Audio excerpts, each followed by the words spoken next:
Bonjour à tous, ravi de vous retrouver pour ce nouveau numéro de la politique c'est net LPCN pour les intimes. C'est aussi le hashtag pour commenter l'émission toutes les semaines avec ma bande de gazouilleurs.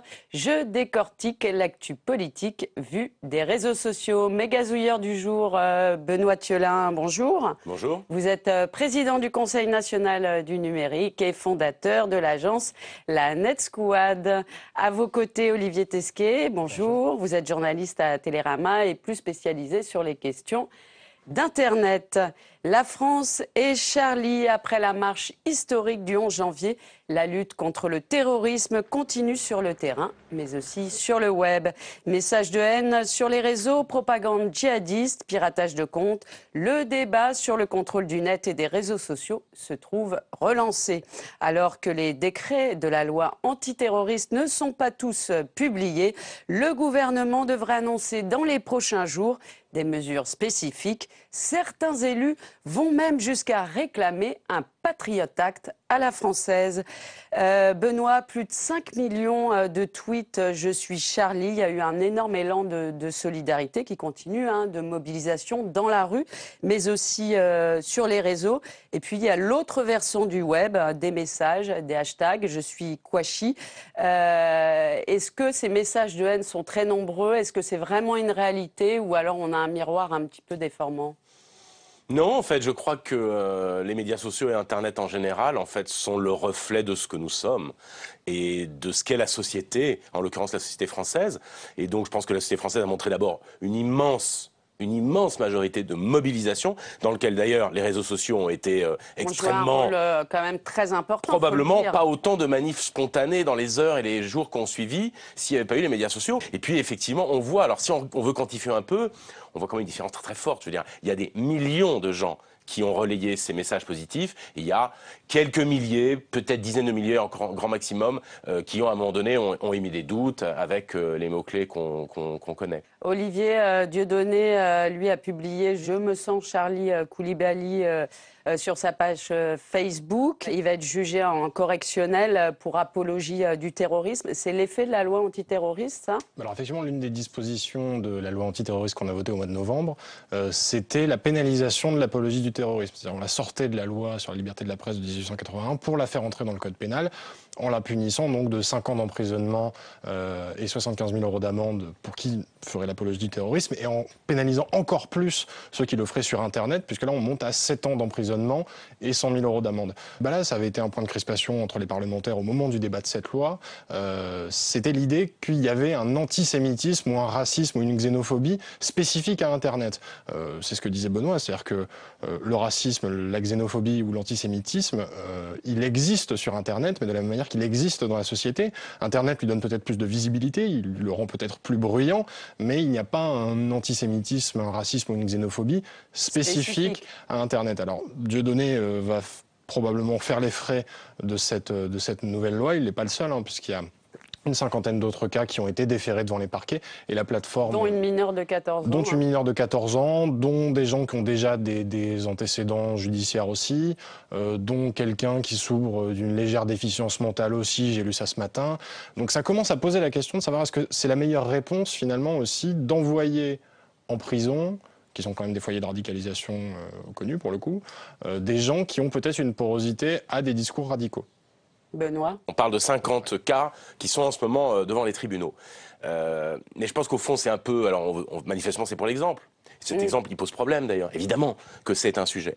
Et en même temps, quid de tous les autres? Ce que je veux dire par là, c'est que pour moi, ce que ça illustre, c'est une forme de déconnexion entre les usages sociaux sur les médias sociaux et la réalité du droit. Et je pense qu'on devrait les rapprocher. À mon avis, la menace d'une forte pénalisation qui peut aller parfois jusqu'à la prison ou des amendes extrêmement fortes pour un certain nombre de propos, pas que le racisme d'ailleurs, qu'on peut tenir sur les médias sociaux, pose problème. Je pense qu'on devrait à l'avenir réfléchir à des mécanismes où en réalité les sanctions se rapprochent. Vous savez, la justice, elle dit que les sanctions, elles doivent être proportionnées. Ben, je crois qu'il faut qu'elles soient... Là, elles sont Benoît. Disproportionnées, je pense, par rapport à la réalité sociale de ce que cela exprime. Et donc, je pense que la réalité qu'on devrait plutôt essayer de réfléchir, c'est de faire en sorte que au fond, des sanctions qui seront prises à l'intérieur de la plateforme où on a pu commettre quelque chose. Moi, je pense qu'à l'avenir, on réfléchira à des formes de régulation communautaire, d'abord, où ce sont les gens, la communauté qui signalent, plutôt qu'il y ait la menace d'un juge. Un exemple, Wikipédia. Vous avez une communauté d'utilisateurs, ceux qui contribuent, qui vont gérer ces signalements qui posent problème avec des procédures d'escalade. Et ensuite, la sanction, c'est tout simplement le capital social, c'est-à-dire en gros la réputation que vous avez sur cette plateforme. Et on peut aller jusqu'à vous supprimer votre compte. Et ben, c'est exactement la même chose. Moi, je pense que ce serait beaucoup plus pédagogique dans un média social d'avoir une menace éventuellement de voir son compte suspendu pendant une journée, pendant 3 jours, voire de le faire fermer, plutôt que de voir judiciariser à tout prix les échanges sur les médias sociaux. Ça me semble assez illusoire. Même quand c'est des messages de haine, antisémites. Non. En fait, le problème, c'est que c'est très dur de qualifier un message raciste. Vous savez, de discuter avec les gens qui travaillent dans la justice, la plupart des cas, en réalité, sont souvent un peu ambigus. Quand vous rajoutez un smiley, un petit sourire à la fin d'un tweet qui aurait été un peu ambigu, c'est quoi? C'est de l'humour? C'est pas de l'humour? Vous étiez en second degré? Vous étiez pas en second degré? Je veux dire par là, c'est qu'il y a des cas racistes qui sont très clairs à qualifier et dans lesquels le droit n'aura pas de difficulté à trancher. Mais la majorité des cas, en réalité, ils sont beaucoup plus complexes. Comment vous les gérez? C'est là où je pense qu'il faut qu'on réfléchisse à de la pédagogie. Et toutes ces questions-là devraient faire leur entrée à l'éducation nationale. On doit apprendre à vivre ensemble à l'ère du numérique. Et la société numérique dans laquelle on vit, elle fait en fait émerger de nouveaux problèmes et donc de nouvelles règles, de nouveaux codes de bonne conduite. Sur le cas, il y avait eu le cas Un Bon Juif. Ça avait été signalé à Twitter. La justice s'en est mêlée, mais c'est quand même extrêmement compliqué. Alors, en plus, ça se heurtait à une autre difficulté, qui est que ce soit Facebook ou Twitter, sont des sociétés de droit américains qui n'ont pas la même acception que nous de la liberté d'expression. Ils sont quand même sur une acception beaucoup plus large.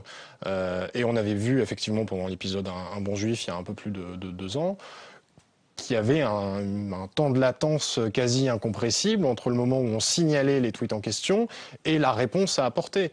Et il a fallu que Twitter soit contraint par la justice française de fournir l'identité des personnes qui avaient été parmi les premières à propager ce hashtag-là pour qu'ensuite il y ait des mesures qui soient prises. Pour revenir sur ce que disait Benoît, c'est vrai que là où les peines ne sont pas proportionnées non plus, c'est effectivement dans le fait qu'il y a à peu près 17 500 signalements qui ont été faits entre 12 et 17 janvier à la plateforme Pharos, qui est donc la plateforme de signalement des contenus illicites. Concrètement, comment ça se passe? On va sur une adresse internet qui est internet-signalement. Signalement.gouv.fr. Quelque chose comme ça.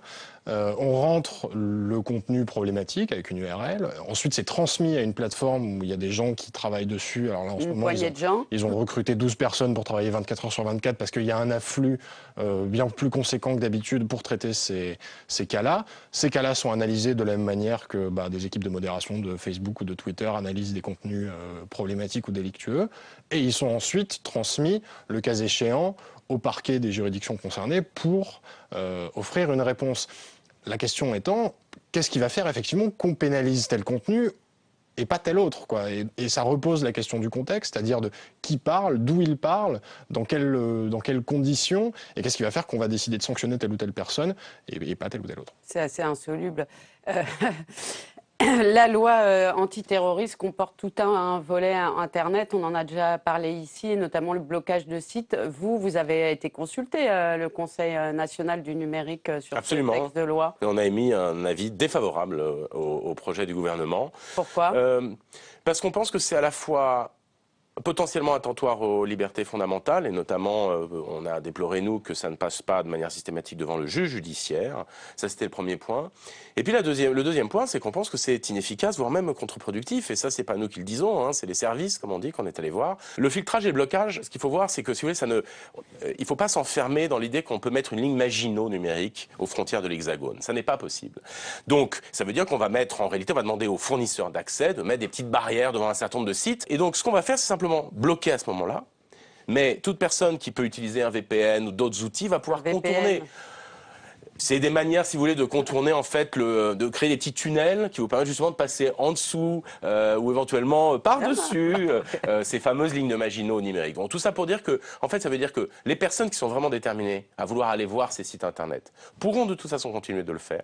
Mais du coup, les services de renseignement vous disent, le problème, c'est que pour nous, c'est du coup plus compliqué de les surveiller. Nous, on pense que c'est illusoire. Qui va sur un site djihadiste pour se radicaliser? Mais personne. Vous savez que les processus de radicalisation, ils commencent sur les espaces publics d'Internet. C'est-à-dire les grands forums, les grands médias sociaux, les grands réseaux sociaux.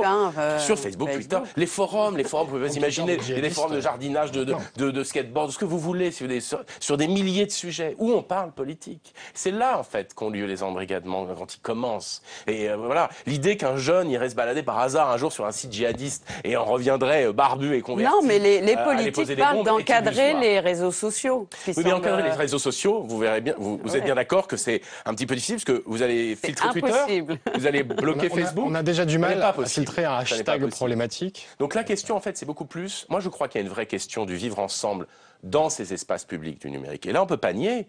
Il ne faut pas nier le fait que, oui, l'expression du débat public sur ces espaces-là, elle se dégrade. Elle est souvent très agressive.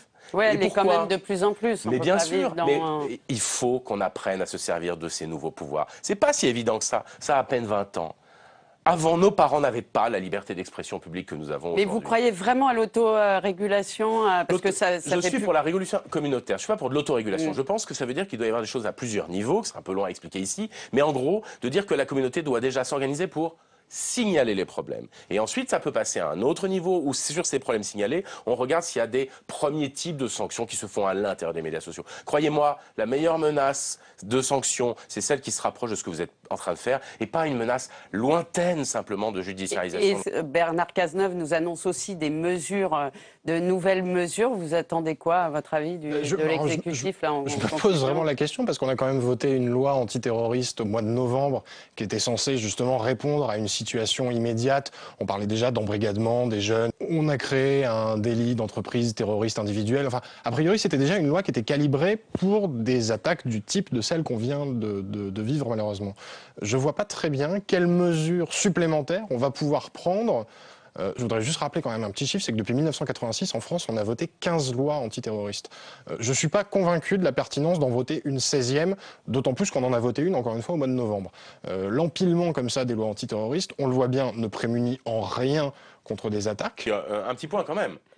Tous les terroristes qui ont organisé des attentats ces dernières années n'ont pas utilisé Internet pour se radicaliser et pour s'organiser. Les mecs sont malins, ça fait longtemps qu'ils savent très bien qu'il faut au contraire qu'Internet est un endroit où ils sont particulièrement bien surveillés et contrôlés, c'est ça je veux dire. Bon, bah, on restera vigilants. J'imagine que le sujet, malheureusement, n'est pas terminé. Non.